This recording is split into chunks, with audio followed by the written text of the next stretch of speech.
Amém. Diz assim a palavra do Senhor. Jacó habitou na terra de Canaã, onde seu pai tinha vivido como estrangeiro. Esta é a história da família de Jacó.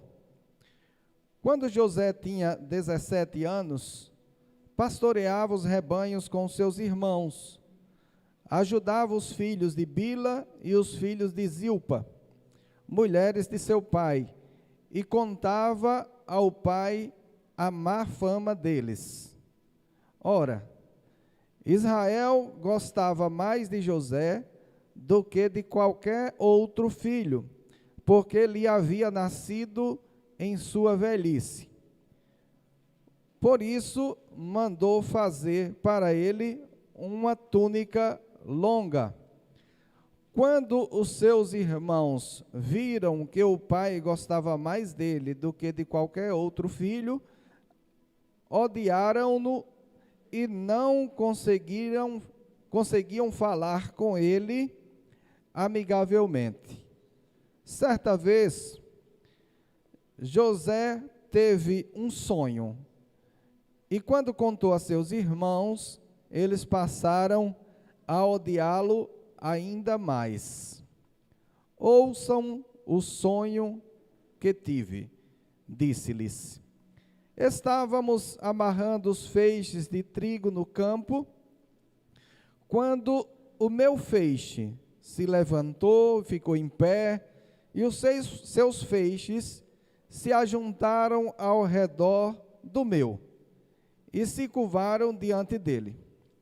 Seus irmãos lhes disseram: então você vai reinar sobre nós?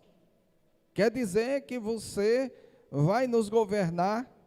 E o odiaram ainda mais, por causa do sonho e do que tinha dito.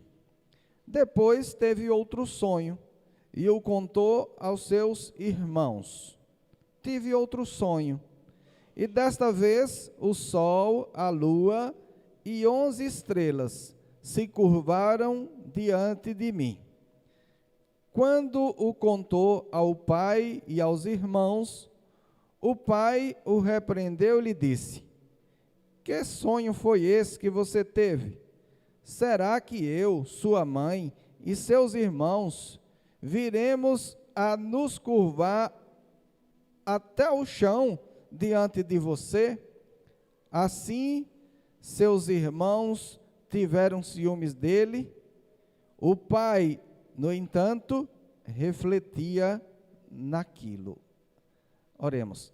Senhor nosso Deus, nós te agradecemos, primeiramente, pelo privilégio que temos de estarmos aqui reunidos para celebrar e cultuar ao Senhor, pelo momento, ó Pai, marcante que tivemos aqui enquanto adorávamos ao Senhor, pela presença significativa da tua unção no nosso meio. Aqui, ó Pai, está a tua palavra. Eu sei que o Senhor quer falar conosco esta noite. Por isso que o teu Espírito, ó Pai, traga a clareza de tudo aquilo que nós precisamos aprender na tua palavra nessa noite, para a glória do teu nome, no nome santo de Jesus. Amém. Glória a Deus. Acredito que todos aqui conhecem a história de José, conhecido como José do Egito, porque ele tornou-se famoso no Egito. Aqui nesse texto nós vemos um relacionamento familiar conturbado, dificuldade entre os irmãos. O pai preferia alguém em detrimento de outro, e toda uma situação complexa que eles viviam como família. Mas nós precisamos também compreender que esta família era a família de alguém que estava debaixo de uma promessa. Diga, debaixo de uma promessa. Isso é muito importante. Esta família estava debaixo de uma promessa divina. Se nós olharmos esse texto e não soubéssemos o que veio a acontecer com toda esta família, nós imaginaríamos que até o momento não parece uma família que está debaixo de uma promessa. Um irmão que estava no campo pastoreando e que, chegando em casa, contava tudo de errado que os outros irmãos faziam. Ele, na verdade, estava buscando problema para si e demonstrava uma falta de companheirismo entre eles. Um pai que preferia um, porque aquele nasceu da sua velhice e também da mulher que ele amava. Então ele preferia mais ele, era mais chegado. Então o relacionamento difícil, mas havia uma promessa. Por que a Bíblia, ela expressa tudo, não apenas aquilo que agrada, mas ela conta a história como ela realmente é. Porque, na verdade, nós sabemos que o homem, desde a queda, ele sempre foi difícil, sempre teve dificuldades, limitações.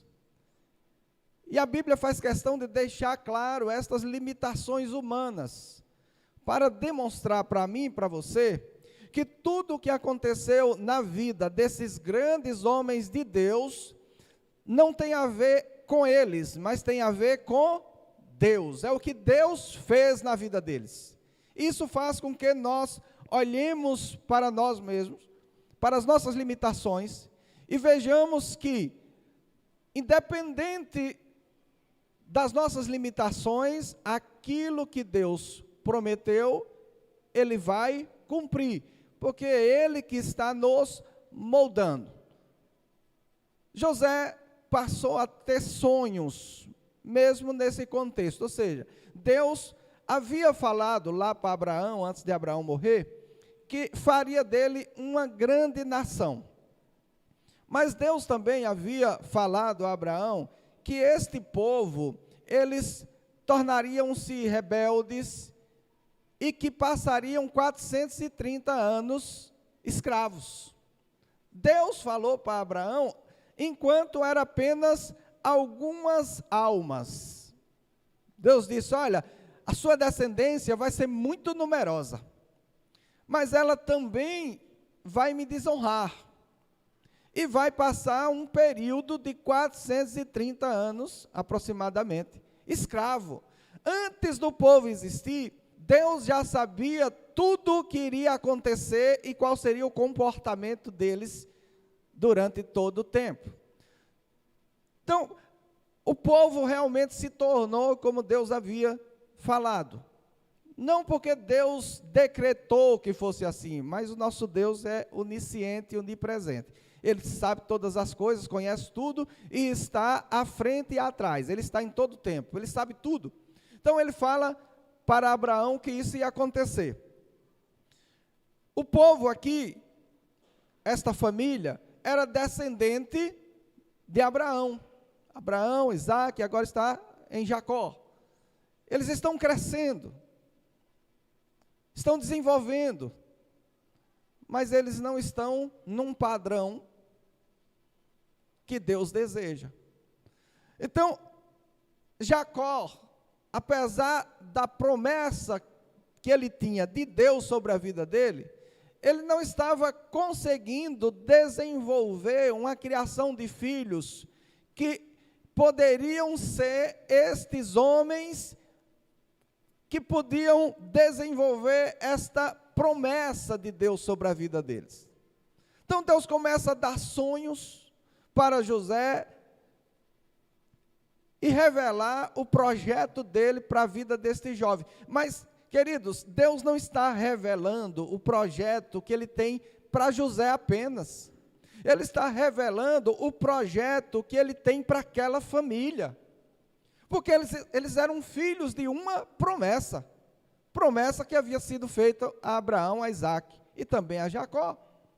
Mas quando Deus revela o projeto dele para aquela família, apenas um consegue perceber que Deus está agindo. Quem? José.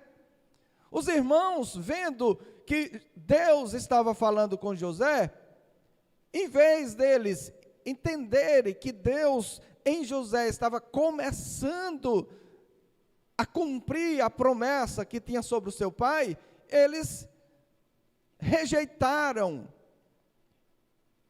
aquela revelação através de sonhos para a vida do José e começam a intrigar-se de José, distanciar-se daqueles em quem o Espírito de Deus estava se movendo. Em vez dele se aproximar e dizer, olha, tudo bem, Deus está mostrando que você vai reinar sobre nós. Mas, queridos, quem aqui não gostaria de ser irmão de um rei? Porque a visão limitada deles estava só em quê?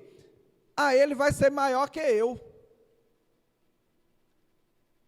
Então eu não quero que ele seja maior que eu. Não via a visão que ele não reinaria apenas sobre eles, mas ele seria aquele que faria aquela família reinar. Mas o pensamento pequeno, movido pelo rancor, pelo ódio, pela raiva deles, perceberam José como um inimigo. E não podemos tirar a razão deles, porque alguém que via tudo que era feito no campo e chegava e contava para os seus pais, não estava muito no padrão de que seria muito bom ter ele como rei. Então os irmãos começam a perceber, e aí vem um segundo sonho, e Deus confirmando que vai fazer aquilo sobre a vida dele. Mas dentro desse contexto familiar, José nunca, jamais seria capacitado para ser o que Deus tinha para ele ser. Então, como a promessa foi de Deus sobre Abraão, Isaque e Jacó, para que ela se cumprisse, Deus precisou entrar em cena. É como se Deus dissesse, Jacó, esse jeito que você está criando aí, mimando esse menino, fazendo preferência dele, sabe quando ele vai ser o que eu desejo que ele seja? Nunca. Deixa comigo que agora eu vou treiná-lo. Então, veio aquele sentimento nos irmãos de José, vamos matá-lo, mas queridos, quem Deus tem promessa, ninguém pode matar. Então Deus moveu lá uma situação para que José fosse vendido para o Egito. E aí começa o processo de desenvolvimento de um grande líder. É no meio da adversidade. É quando Deus começa a desenvolver e a treinar uma pessoa. É quando leva para momentos e circunstâncias. José é vendido como escravo. Lá não tinha papai que fazia túnica melhor do que os irmãos. Não tinha mamãe. Não tinha irmão, ainda que ruim. Só tinha ele uma promessa e o Deus desta promessa. Ele precisou se apegar, porque aqueles sonhos, Deus não deu para que ele saísse contando para todo mundo. Foram sonhos que Deus deu, porque ele iria precisar de se apegar àquela revelação que Deus deu para ele, nos momentos da adversidade. Ele precisaria lembrar, Deus me fez uma promessa, ainda que pareça que eu estou à beira da morte, Deus disse que eu reinaria. Então ele tinha uma promessa para lidar com as adversidades, com as lutas, com as dificuldades. Então Deus permite, pela sua vontade permissiva, que José tornasse escravo. Quando escravo, ele é vendido para Potifar. O Espírito de Deus era sobre ele. Aquele homem começou a prosperar. E logo percebeu que o Espírito que havia sobre José, o Espírito de Deus, era um Espírito que o fazia prosperar, e colocou José sobre todos os seus negócios. E ele estava prosperando. E José desenvolvendo, chegou como um escravo a ser vendido, sem saber para quem, e de repente ele era um governante de um homem de muitas posses. Tudo estava no controle dele. De certo modo, alguém que chegou como escravo, já estava vivendo uma vitória. Já estava sendo bem cuidado, comendo bem, administrando sobre outras pessoas, um gerente de tudo que aquele homem tinha. Aparentemente, estava começando a cumprir-se a promessa de Deus sobre a vida dele. E Deus foi com ele, para que ele pudesse desenvolver e fazer aquele senhor dele prosperar, por causa do Espírito de Deus. Até que ele foi caluniado. Depois da calúnia pela esposa de Potifar, ele é levado para o local onde ficavam os prisioneiros do rei, que quase sempre saíam dali para a morte. Não tinha muita perspectiva. Mas o Espírito de Deus era com José. Sabe o que aconteceu? Ele não ficou lá desesperado e murmurando. Não, logo ele exerceu autoridade e liderança naquele lugar e tornou-se carcereiro daquele lugar. E depois nós sabemos da história, que ele foi tirado dali, após revelar sonhos, foi tirado dali e tornou-se governador do Egito, após, pelo Espírito de Deus, discernir o sonho de Faraó. Mas o que é que nós aprendemos até este momento? Existem momentos que Deus vai permitir que alguém esteja administrando riquezas. Mas existem momentos que Deus permite que alguém administre escassez. Mas o que não pode haver variação é na alegria e na disposição que se tem na administração, no trabalho, em fazer aquilo que Deus colocou nas suas mãos para fazer. Querido, alguém que faz mal algo que não é tão honroso, jamais fará bem algo honroso. Porque a questão não é o que se está fazendo, a questão é o sentimento, é o coração. Alguém que faz, ainda que seja aquelas atividades que aparentemente não são tão honrosas, mas que ele faz com o coração, para honrar a Deus, porque se Deus permitiu que ali ele esteja, ele tem que honrar Deus naquele lugar, naquela circunstância. Certamente, o Espírito de Deus não está só sobre quem está na abundância, mas o Espírito de Deus também não abandona alguém quando está na escassez. Precisamos honrá-lo em toda e qualquer situação, porque a condição não pode mudar, a circunstância não pode mudar a nossa adoração. Então José aqui ele está passando por circunstâncias. Deus precisou retirar ele do seio familiar, tirar ele numa mudança geográfica, ele foi tirado de lugar.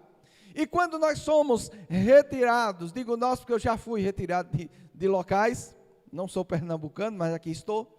Quando nós somos retirados por Deus de um local para outro, querido, não é porque Deus está nos levando para um lugar, que quando a gente chegar naquele lugar, as pessoas vão chegar com a chave da cidade e vão dizer, tome, agora você é o nosso prefeito. Porque às vezes, e quase sempre, Deus nunca nos muda para um lugar sem nos fazer promessas. Ele sempre faz promessas, vou te levar, né? Vou te abençoar, tudo, ele nunca nos deixa sem esperança. Mas quando ele nos transforma, nos transporta de um lugar para outro, nós precisamos compreender que não é aquele lugar que vai nos abençoar, É Deus que vai nos abençoar naquele lugar. E se você está indo porque Deus está te levando, nós percebemos que quando Deus começa a agir na vida da pessoa, aqueles que não têm Deus se levantam contra. Porque só existe 2 espíritos que regem no mundo, que regem a vida do homem. O Espírito de Deus, para quem é temente a Deus, e é o Espírito do mundo, para quem não rendeu-se a Deus. Então, automaticamente, alguém que está movido pelo Espírito de Deus, ele vai ter como adversário o Espírito que é contra Deus. E ele vai usar quem encontrar para tornar aquele ambiente para onde Deus te transportou o pior ambiente do mundo. Para que você desconfie, para que alguém desconfie. Foi Deus que me trouxe para aqui. Imagine, José, foi Deus que permitiu que isso acontecesse comigo, até que eu estava indo bem aqui na casa de Potifar, esta mulher levanta uma calúnia, agora eu estou aqui nesse presídio. Ele podia pensar nisso, ele podia dizer, tudo acabou, mas ele olhava e dizia, e o sonho? E a revelação que Deus me deu enquanto eu dormia? E a promessa? Então, alguém poderia imaginar que José estava indo de mal a pior.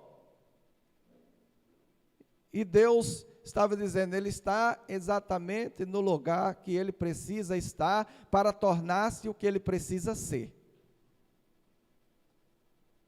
Nós não vemos nesta história de José murmuração. Ninguém pode dizer que ele estava dizendo, oh, que maravilha, estou vindo aqui como escravo, não tinha nada melhor para acontecer comigo. Agora eu estou no presídio, mas pelo menos é do rei. Não tem também esse elogio dele. Mas você não vê ele dizendo assim, nossa, Deus me revela aquilo e agora como estou. Será que foi Deus mesmo? Não, ele estava mantendo-se firme no desenvolvimento de Deus para a vida dele. Querido, Deus está desenvolvendo a nossa vida, o nosso caráter. Deus está formando um caráter igual ao dele na nossa vida. E tudo que nós vivemos tem um propósito. Tudo será usado no momento certo, desde que nós compreendamos que aquele momento difícil é um momento de desenvolvimento. Deus está nos desenvolvendo. Se é algo que Deus permite, como foi na vida de José, passar por adversidades ou escassez, querido, a melhor forma de administrar é quando se administra a escassez. É quando precisa fazer R$1.000 virar 10.000. É quando nós vemos o milagre de Deus acontecendo. Porque alguém que não é treinado nesta escassez, pode dar no mês que vem 10.000, no outro 100, no outro 1 milhão.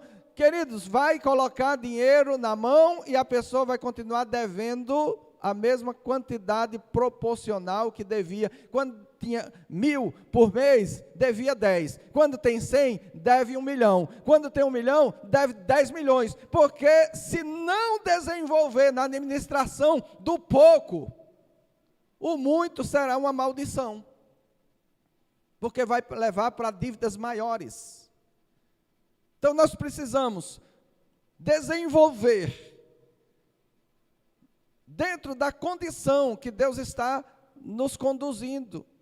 Porque o que está em questão, aqui eu poderia pegar essa mensagem, talvez já até tenha falado, e trazer ela para o âmbito de sonhar, sonho, desejo. Mas esse texto aqui não está falando de sonhos pessoais, não está falando de desejo, não está falando de vontade humana, está falando de alguém que dormiu sem pensar em nada e Deus revelou um propósito para a vida dele.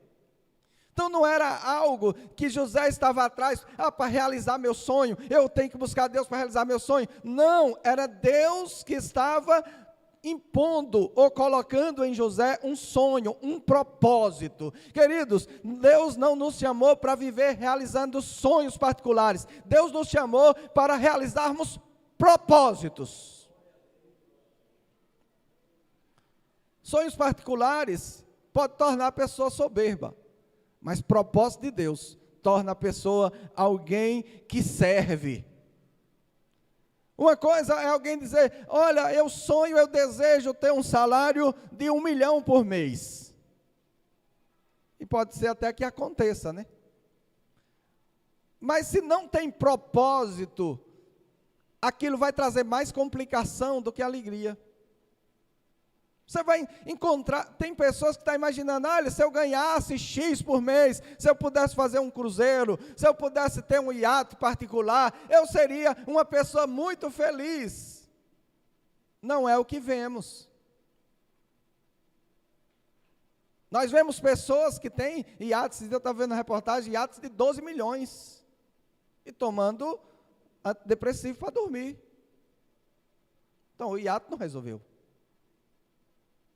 Agora, queridos, alguém que tem um propósito, ou seja, José, Deus tinha um propósito com ele, ele estava no centro da vontade de Deus, buscando o desenvolvimento do propósito de Deus. Quando José é levado ao governo do Egito, ele tinha um propósito. Qual era o propósito? Deus disse que ia levar o povo hebreu para o Egito, e Deus manda José primeiro, porque o propósito de Deus é, eu até mando, mas já tem alguém lá para cuidar deste povo que vai para lá, porque tem alguém que está vivendo o meu propósito lá no Egito, alguém que tinha tudo para ter desistido,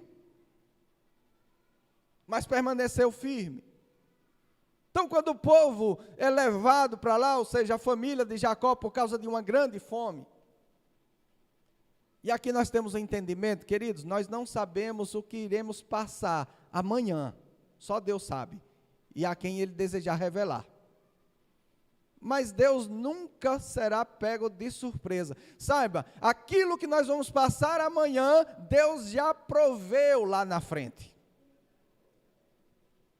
Não tem por que viver uma vida apavorada, preocupada. Por isso que Jesus disse, não esteja ansioso por coisa alguma, lá na frente já está seguro, está mais seguro do que o banco, está mais seguro do que o plano de saúde, porque lá na frente já está o Deus a quem nós servimos, gerando o propósito, cuidando, abençoando. Já esteja alegre hoje pelo dia de amanhã, porque amanhã certamente o nosso Deus proverá, cuidará de nós, nos abençoará e nos fortalecerá. Nunca estejamos preocupados. Quando ele diz não esteja, é para não estar mesmo. E se está, ore para que a preocupação saia. Diga, Senhor, tira a preocupação, porque eu não tenho motivo algum para estar preocupado, porque eu sei que o Senhor já proveu. Eu sei que o Senhor está cuidando. Então vejamos, Deus lança um propósito sobre a nossa vida. E o fato dele ter um propósito sobre a nossa vida, não vai nos eximir das adversidades deste mundo, mas fará com que nós vivamos e nos sobrepomos sobre toda e qualquer adversidade. Porque Jesus disse que as aflições viriam, mas tivéssemos um bom ânimo, porque Ele venceu o mundo. Ou seja, Ele está dizendo, você não tem que vencer o mundo, você não tem que vencer a adversidade, você só tem que crer que eu já as venci. E viva alegre e feliz pela vitória que eu conquistei para a sua vida. O propósito de Deus para a sua vida, para a nossa vida, vai se cumprir, querido. Vai se cumprir porque Ele não depende de nós. Ele depende de Deus. Basta nós permanecermos crendo, acreditando. E que o desejo de que aquele propósito seja cumprido, para que pessoas que dependem deste propósito possam viver, precisa permanecer firme dentro de nós. Para que nós, como igreja, por exemplo, queremos ter recursos? Para que nós sonhamos com recursos? Queridos, a palavra de Deus precisa ser ensinada. A palavra de Deus precisa ser pregada. E nós desejamos de Deus recursos para um propósito. Propósito de poder desenvolver o evangelho em corações que ainda não ouviram. Nós temos uma cidade inteira que muitas dessas pessoas vivem sem propósito algum. Tudo que os oferece como bom, quase sempre é destrutivo. O que a sociedade e o espírito do mundo oferece para as pessoas, a Bíblia diz que são caminhos que parecem bons, mas o fim deles são caminhos de morte. Quando nós olhamos o que este mundo tem para oferecer, qual é o resultado final deste oferecimento? Estas pessoas, elas precisam ouvir um propósito real de vida eterna, precisam ouvir o que Jesus fez na cruz do Calvário por eles, precisa perceber o quanto são amados. Querido, nós nem pensávamos em nascer, alguém já estava morrendo do nosso lugar. Jesus já estava morrendo por nós, sendo que nós nem nascido ainda éramos, nem pecado ainda havíamos cometido, mas Ele já estava nos amando, que é um amor maior que esse. Mas Jesus, Ele não desejaria e nem foi uma filosofia, nem uma lenda. Ou seja, Ele poderia ter só morrido pelos nossos pecados, que já seria algo grandioso. Mas poderia tornar-se uma lenda, porque morreu e lá ficou. Mais um túmulo de um Marte. Mas Ele fez questão de ressuscitar. Fez questão de descer sobre a igreja no dia de Pentecostes. E fez questão de estar aqui, em nós, neste lugar, para dizer, eu não sou uma história do passado, eu não sou uma lenda, eu sou alguém presente aqui neste exato momento, que amei lá na morte, amei na ressurreição, e amo a cada momento que estou cuidando de cada um de vocês. Queridos, nós somos muito amados. Imagine alguém a quem as pessoas não ouvem, porque não quer ouvir, não obedece, faz tudo contrário a ele, e na primeira oportunidade que tem, orar e disser, me ajude, e ele diz, aqui eu estou, vou te ajudar. Ele não vai chegar e dizer assim, você nunca quis saber de mim? Por que você fez isso? Para que você fez aquilo? Ou a célebre frase dos mais velhos, eu não disse, não vai ter. Ele só vai dizer, fale, fale o que você está sentindo, me peça, quer uma direção? Eu te dou. Ah, mas eu não sei se eu vou te servir. Ele disse, não vou te dar uma direção, te cobrando alguma coisa. Eu vou curar a sua enfermidade. E se eu não te servir? Ele disse, eu não estou fazendo para você me servir.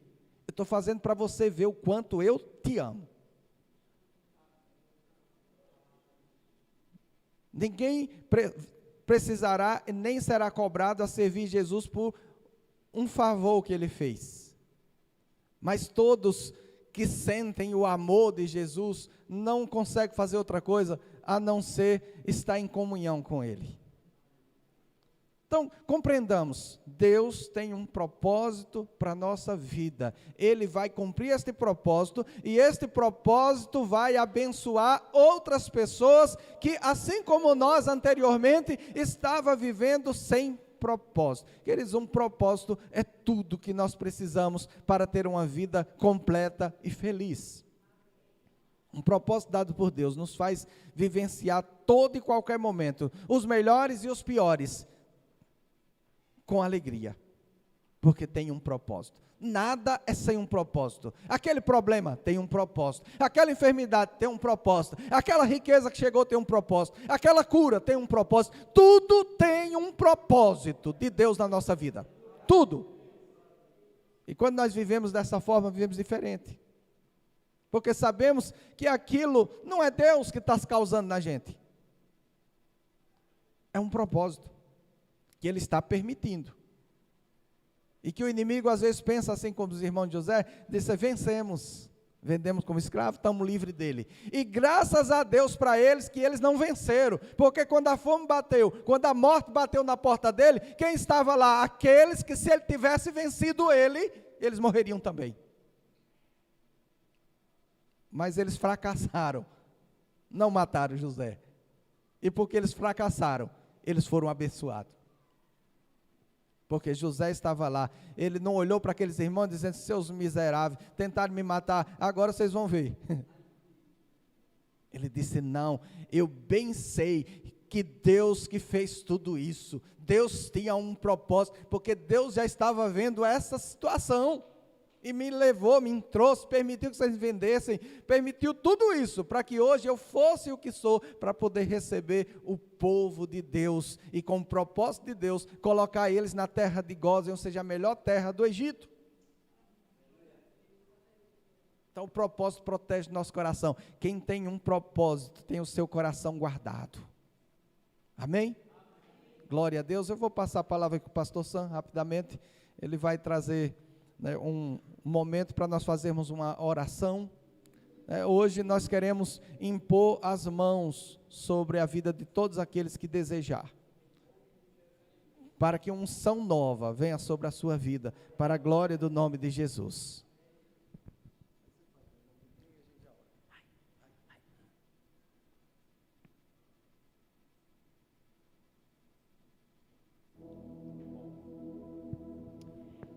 Shalom,